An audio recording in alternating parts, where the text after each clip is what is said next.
Halo Sobat Reading 12 yang berbahagia. Jumpa lagi.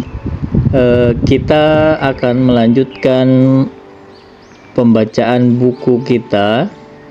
Pada episode kali ini kita akan membaca buku yang baru yang berjudul Islam Alternatif Menjelajah Zaman Baru, karya Jalaluddin Rahmat. Pada episode kali ini kita akan membaca bab kelima, kunci surga yang terbuang. Bismillahirrahmanirrahim. Umat Islam selama ini cenderung keliru mengartikan ibadah dengan membatasinya pada ibadah-ibadah ritual.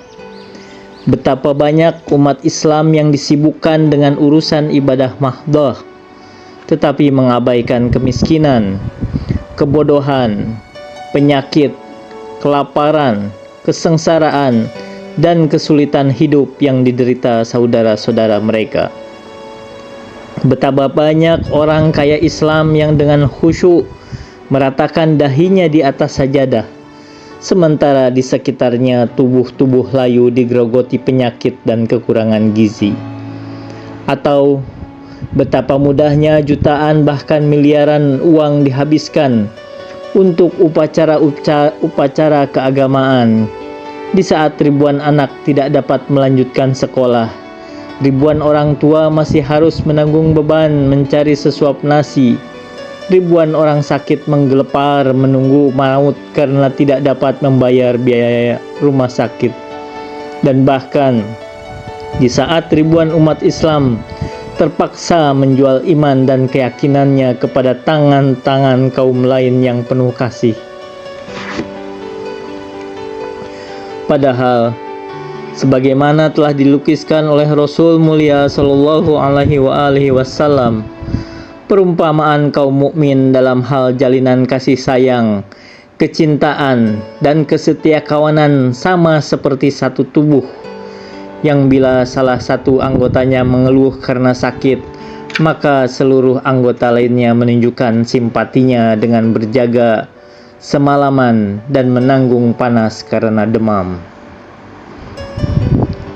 Kesetiakawanan dan cinta kasih inilah yang pernah dicontohkan oleh Nabi Muhammad sallallahu alaihi wasallam dan sahabat-sahabatnya, seperti yang dikisahkan oleh seorang sahabat Nabi. Pada suatu hari, kami berkumpul bersama Nabi sallallahu alaihi wasallam menjelang siang. Tiba-tiba datanglah rombongan orang yang berpakaian hampir telanjang dan compang-camping sambil bertelekan pada pedang-pedang mereka. Kebanyakan, bahkan seluruhnya dari Bani Mudhar.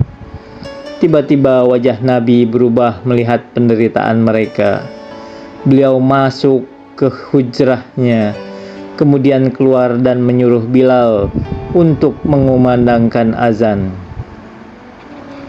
Setelah selesai mengerjakan salat, Rasul yang mulia berkhutbah. Beliau membacakan beberapa ayat, di antaranya, "Hai manusia, takutlah kepada Tuhan pemeliharamu yang menciptakan kamu dari diri yang satu," sampai akhir ayat itu. Dan hendaklah setiap orang mempersiapkan bekalnya untuk masa depannya. Beliau menganjurkan supaya setiap orang mengeluarkan sedekahnya, sandang atau pangan. Berbondong-bondonglah para sahabat menyumbangkan apa yang mereka punyai.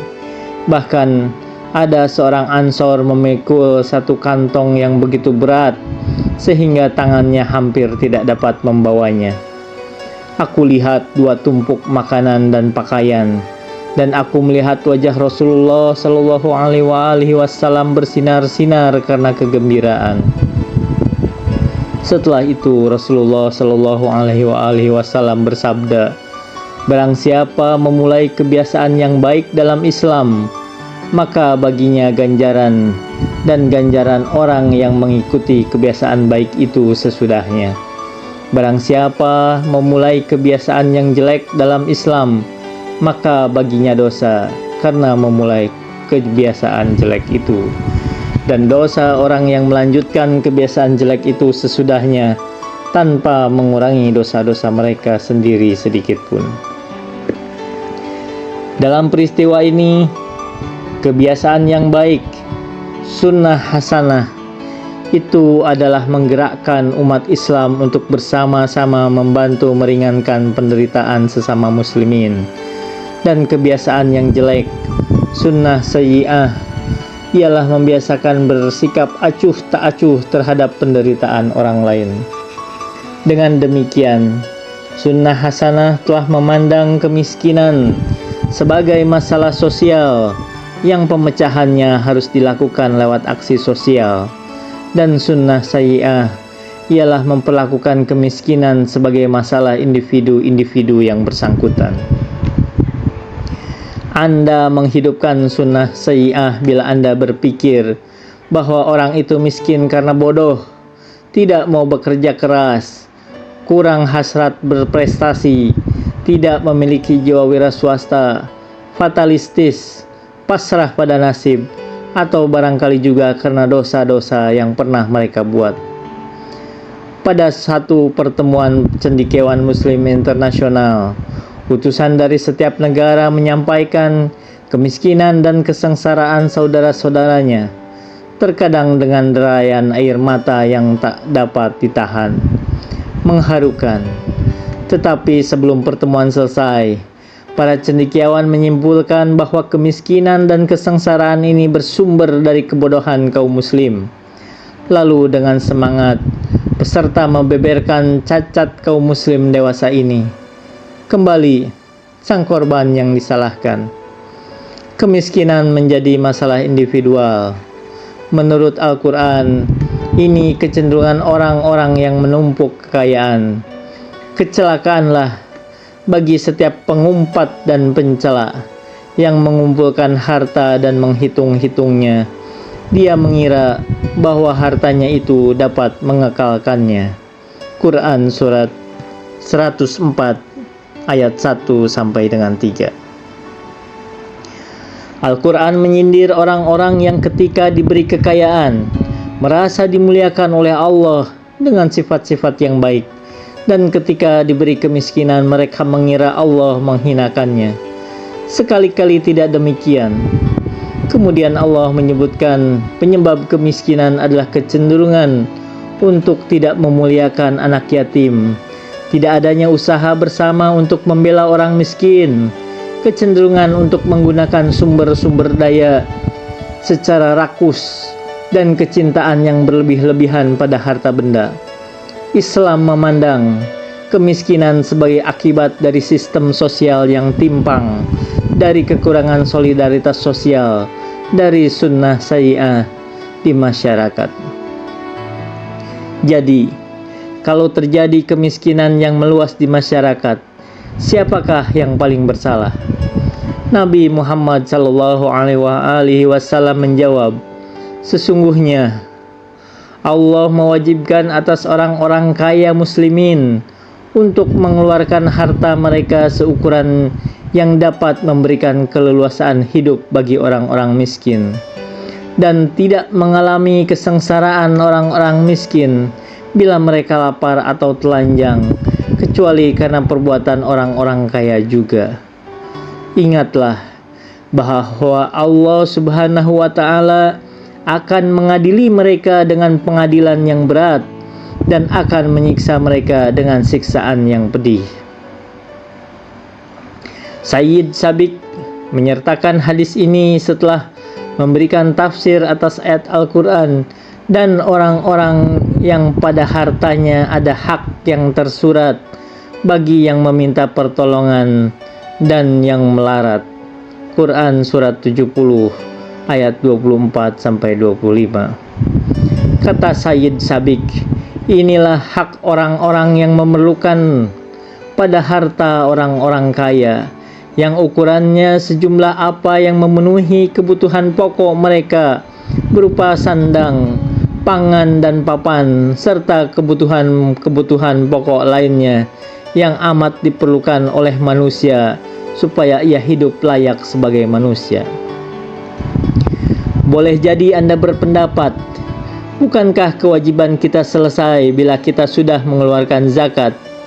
Pertanyaan yang sama pernah disampaikan oleh sahabat kepada Rasulullah Shallallahu Alaihi Wasallam. Beliau menjawab, sesungguhnya pada harta itu ada hak selain zakat.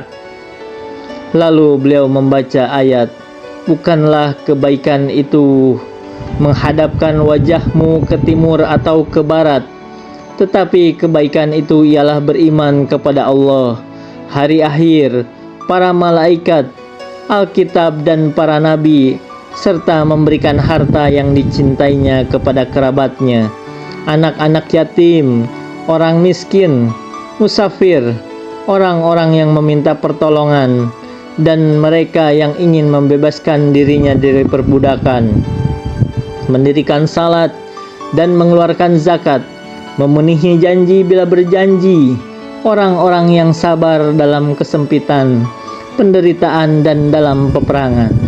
Mereka itulah orang-orang yang benar-benar imannya, dan mereka itulah orang-orang yang bertakwa. Quran Surat 2 ayat 177. Hak inilah yang harus Anda berikan ketika Anda orang meminta tolong kepada Anda buat biaya rumah sakitnya, padahal pada diri Anda ada kelebihan uang. Hak ini juga yang harus Anda sampaikan kepada siswa yang tidak akan dapat melanjutkan sekolahnya bila Anda tidak memberikan hak itu kepadanya. Hak inilah yang harus dituntut oleh orang-orang miskin dari orang-orang kaya bila mereka mengalami kesulitan hidup. Kesulitan hidup terjadi bila kebutuhan pokok, basic needs, tidak terpenuhi.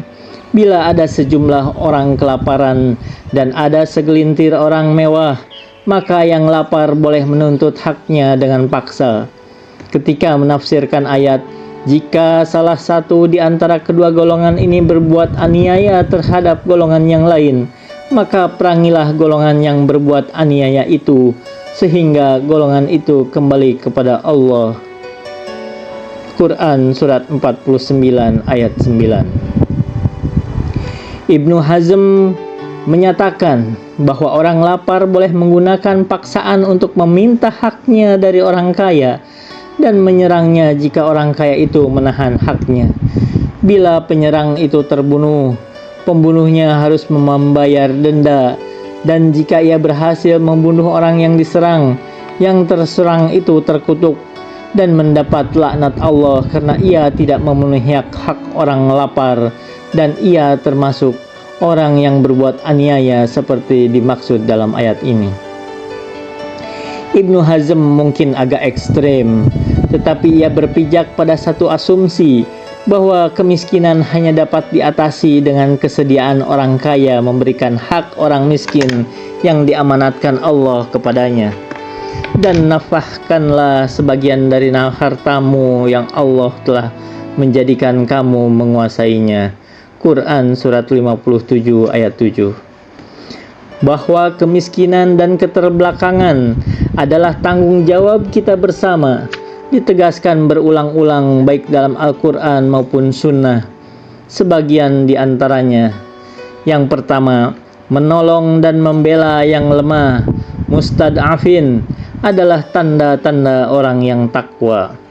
Quran Surat 2 ayat 197, Surat 3 ayat 134, Surat 76 ayat 8-9, Surat 70 ayat 24, dan Surat 51 ayat 19. Yang kedua, mengabaikan nasib mustad'afin, acuh tak acuh terhadap mereka, dan enggan memberikan pertolongan akan menyebabkan ia menjadi pendusta agama, dan sholatnya akan membawa kecelakaan. Quran Surat 107. Menjerumuskan ke neraka sakor. Quran Surat 74 ayat 42. Imannya tidak ada, tidak beriman kepadaku yang tidur dalam keadaan kenyang, sedangkan tetangganya kelaparan di sampingnya, dan ia tidak dihitung sebagai orang Islam. Barang siapa tidak mau memperhatikan urusan kaum muslim, maka ia tidak termasuk ke dalam kelompok mereka. Yang ketiga, membela nasib mustad'afin merupakan amal utama yang mendapat pahala lebih besar daripada ibadah-ibadah sunnah. Barang siapa di waktu pagi berniat untuk membela orang yang teraniaya dan memenuhi kebutuhan seorang muslim, baginya ganjaran seperti ganjaran haji yang mabrur. Hamba yang paling dicintai Allah ialah yang paling bermanfaat buat manusia. Seutama-utamanya amal ialah memasukkan rasa bahagia pada hati orang yang beriman, melepaskan lapar, membebaskan kesulitan, atau membayarkan utang. Orang yang bekerja keras untuk membantu janda dan orang miskin adalah seperti pejuang di jalan Allah, atau aku kira ia berkata seperti orang yang terus-menerus salat malam atau terus-menerus puasa. Barang siapa berjalan untuk memenuhi keperluan saudaranya pada satu saat di siang hari atau malam hari, ia berhasil memenuhinya atau tidak berhasil, itu lebih baik baginya daripada iktikaf 2 bulan. Barang siapa membebaskan seorang mukmin dari kesusahan atau menolong orang yang teraniaya, Allah berikan kepadanya 73 ampunan. Tanpa harus menyebutkan nas-nas di atas pun, orang-orang yang mempelajari Islam, membuka Al-Quran dan Sunnah akan segera menemukan perhatian yang besar dari ajaran Islam terhadap problem kemiskinan dan keterbelakangan. Tidak perlu dirumuskan teologi pembebasan. Yang diperlukan umat Islam kini ialah data yang konkret bahwa kemiskinan adalah bencana sosial yang mengancam eksistensi umat Islam. Membela fakir miskin adalah melanjutkan tugas Rasul dalam membuang beban-beban penderitaan dan belenggu-belenggu yang ada pada mereka. Quran surat 7 ayat 157.